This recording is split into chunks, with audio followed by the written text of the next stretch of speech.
रुद्राक्ष शिव महापुराण की कथा चल रही है। भगवान के आंख से आंसू क्यों गिरा, बात वहां पहुंचेगा। तब रुद्राक्ष का पौधा उत्पन्न होगा, तब जाके रुद्राक्ष उत्पन्न होंगे, एक मुखी से लेके 14 मुखी तक। फिर उसका वृतांत वर्णन कई कई जगह पर देखने को मिलता है कि इतना बड़ा रुद्राक्ष, उस पे शेषनाग भी बना है, उस पे शिवलिंग भी बना है। तो ये हमको दिया था, बहुत महंगा लेकर है। तो ये रुद्राक्ष पर शिवलिंग नहीं होता, शिवलिंग की आकृति शंकर खुद अपने आप बनाता है। उसको घिसकर या सांप को छीलकर या बनाकर ये नहीं बेचा।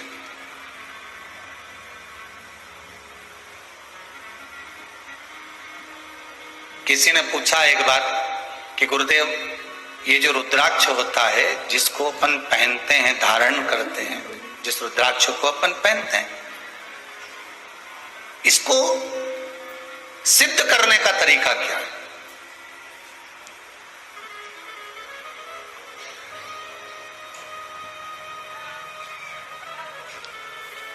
अच्छा, सिद्ध नकली भी हो जाता है और सिद्ध असली भी हो जाता है। अब इसको भी समझ लेना जरा अच्छी तरह से। प्लास्टिक का जो रुद्राक्ष होता है, नकली जो रुद्राक्ष होता है, सिद्ध वो भी किया जाता है, लोग अब सिद्ध करते ही उसको। और असली का जो रुद्राक्ष होता है उसको भी सिद्ध करते हैं। तो कहा महाराज जी, दोनों में अंतर क्या है? तो शिव महापुराण की कथा कहती है, रुद्राक्ष शिव महापुराण की कथा कहती है कि नकली और असली में एक अंतर जरूर है कि असली रुद्राक्ष अपना काम मात्र सिद्ध होते ही चालू कर देता, और नकली रुद्राक्ष आप 50 बार उसको अभिषेक में रख लिए, 50 बार आपने अनुष्ठान कर लिया, 50 बार आपने व्यवस्था कर ली, 50 बार आपने उसको रिझाना चाहा, उसके बाद भी वो सिद्ध नहीं हो पाए। 4 दिन अगर उसने अपना असर दिखा दिया तो 5वें दिन वापिस वो डाउन हो जाएगा। ये नकली।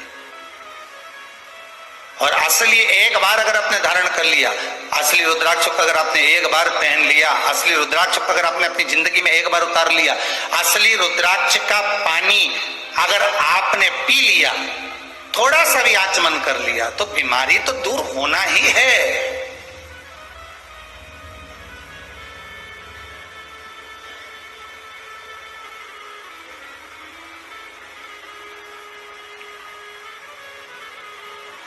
नकली और असली में अंतर यही। असली रुद्राक्ष को तो सिद्ध करने का एक ही तरीका, जो 14 मुखी तक रुद्राक्ष का जो मंत्र दिया गया है, उस मंत्र का स्मरण कर लो, उस मंत्र का जाप कर लो, उस मंत्र का भगवती स्मरण कर लो। और अगर वो भी नहीं कर सकते तो क्या लिखा है शिव महापुराण में? जिस रुद्राक्ष को आप सिद्ध कर रहे हो, रुद्राक्ष आपके घर में जो रखा हुआ है, इसको सिद्ध करने का एक तरीका और वर्णन किया। 108 बेलपत्र, बेलपत्र की बीच वाली पत्ती, उस पत्ती पर भगवान शंकर का ओमकार, ओम संबोधन चंदन से लिखा, उसको रखते जाइए। 5 बेलपत्र नीचे रख दिए, उसके ऊपर रुद्राक्ष रख दिया। उसके बाद में बाकी की जो 108 बेलपत्र है, आप जो गिनती की चढ़ा रहे हैं, वो उसके ऊपर केवल ओम नमः शिवाय बोलकर भी समर्पित करेंगे। 5 दिन तक ऐसे कैसे ही रखे रहने दो उसको। बस इतना जरूर करना कि उसके सामने कपूर जरूर जलाना, थोड़ा सा कपूर। अर्थात अपन जलाने का मतलब है कि कपूर की आरती कर लो, कर्पूर घोरम करुणावतारम संसार सारम। कपूर उसके सामने 5 दिन तक प्रतिदिन शाम के समय, सुबह के समय पर आप आरती के नुमा उसको अवश्य प्रज्वलित करें। मात्र 5 दिन। 5 दिन के बाद वो बेलपत्री को उठाइए, और उठाने के बाद में आप विसर्जन कर दीजिए। रुद्राक्ष को ओम नमः शिवाय बोलकर या श्री शिवाय नमस्तुभ्यम मंत्र का स्मरण कर कर, या रुद्राक्ष के जो मंत्र हैं, जितना मुखी रुद्राक्ष है उतना मंत्र का, उस मंत्र का जाप कर कर, आगे आएगा चरित कथा में उस मंत्र को बताएं, तो उस मंत्र को भी बोलकर आप उस रुद्राक्ष को धारण करेंगे, वो सिद्ध हो गया।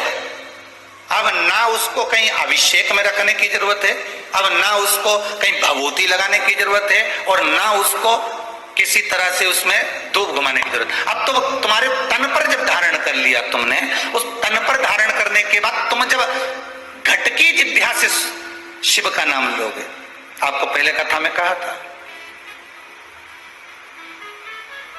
एक होता है आ जपा जप, पहले की कथा में निकाल कर देखना।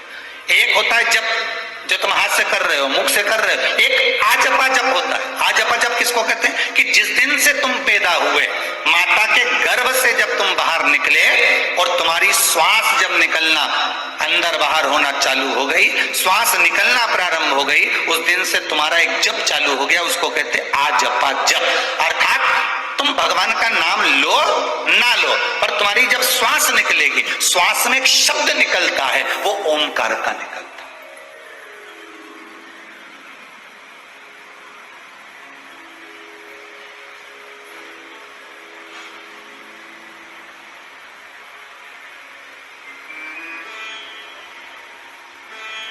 अब एक बार कथा में कह दिया कि ये श्वास निकली है तो इसमें शब्द भगवान का निकला है, तो कहे रात को जो सोते हैं और घुर्राटा भरते हैं उनका क्या होगा?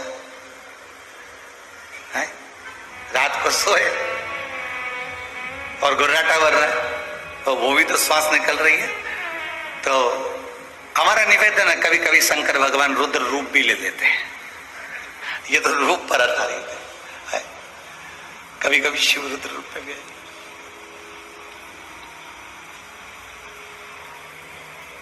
महाराज आजपा जप में यही होता है।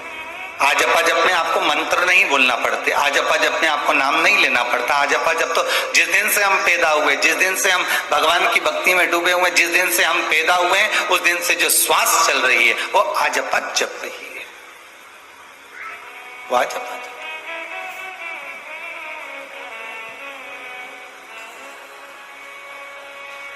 श्वास श्वास में ओम रटो, वृथा जन्म मत खोए, ना जाने इस श्वास का फिर आवन होए ना होए। इसलिए जप लो।